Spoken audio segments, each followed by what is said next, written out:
Hi guys, welcome back to my channel. Today I want to share my non-traditional path into medicine, just to encourage anyone out there going through something similar, or if you're just pursuing any goals. So if you're interested, then keep on watching.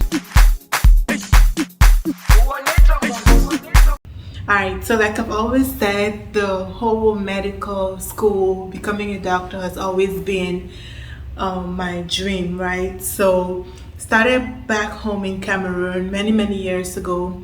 After high school, you apply to medical schools. So I took the entrance exam. It never worked for me, so I was not admitted.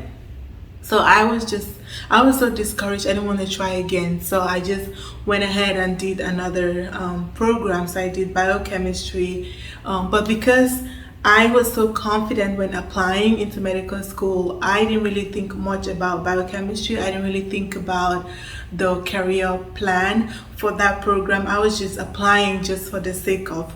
So when I graduated, I of course had nothing to do with the degree. I didn't know which way to go. I was so confused because, like I said, I didn't have any plan for it.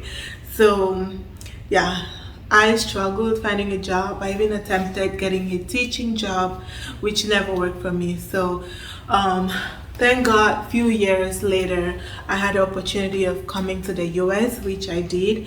And I was excited. I was like, well, the US is a land of many opportunities. I'm pretty sure I should be able to get into one of the many medical schools, right? So when I came here, I settled in after a few years. And then I said, well, let me go back trying to get into medical school. So I looked up a few schools around me. I called a couple of them and I was telling them, oh yeah, I have a bachelor's degree in this and this. This is my GPA. I want to apply to your school. What do I need to do?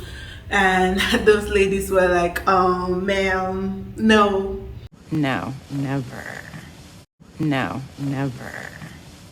That's not how it works here. You need a bachelor's degree from a US or Canadian medical school before you can apply.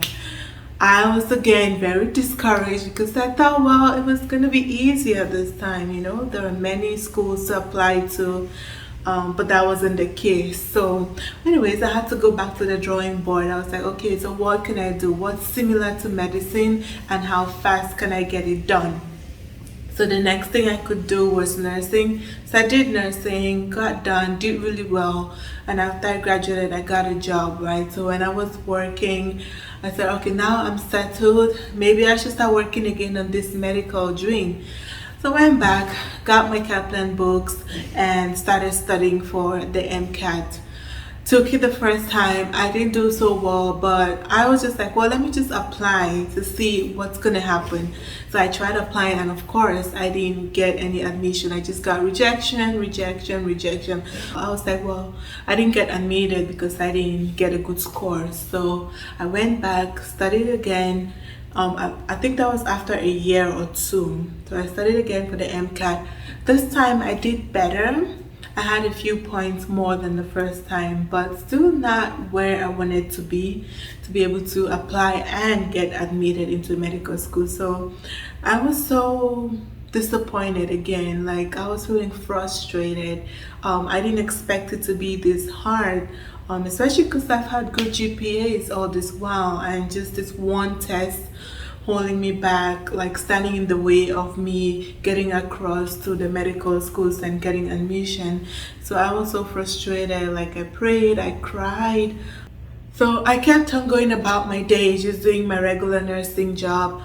But all this while, I kept holding on to a prophecy that I had in 2011, September 11, 2011. So the pastor made a prophecy saying, you came to this country to seek help, but in your future, people are going to be coming to you to ask for help. So I've always held on to that prophecy. It really touched me that day. I remember I was crying and shaking in church, and people didn't really understand what was going on within me while I was seated in church. So I've always held on to that word. Every time I feel discouraged, I remember it and pray like, God, isn't this what you said that day? Like, why is it not coming to fruition? So at this point in my life, I was really discouraged. I was thinking of other plans, like maybe I could go to NP school, which was quick and easy, or not easy, but faster, and I'll have a job. I thought of doing the CRNA route. I even remember I applied actually to an ICU because you needed ICU experience to get into CRNA school. I tried that. I didn't get the job I applied for. It was only one job. So I was just like, this is not for me. I don't really like that. Let me just let it be. So I kept on doing my regular nursing job. I even did travel nursing. And then one day my friend called me just to check up on me, and she was asking how my application is going and stuff like that. So I told her my story. I've tried, and at this point I just don't know what else to do. I wasn't at the point where I was ready to take the MCAT again. So she started telling me about Caribbean medical schools, how she knows about people who have gone to Caribbean medical schools.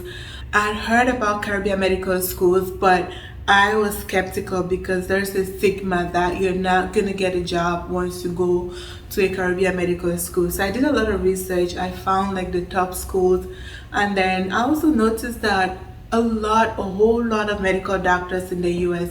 You'll be surprised how many doctors in the US are foreigners from different countries, not just the Caribbean medical schools.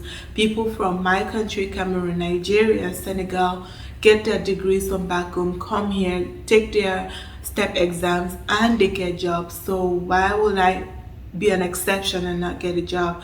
So I was encouraged when I found that.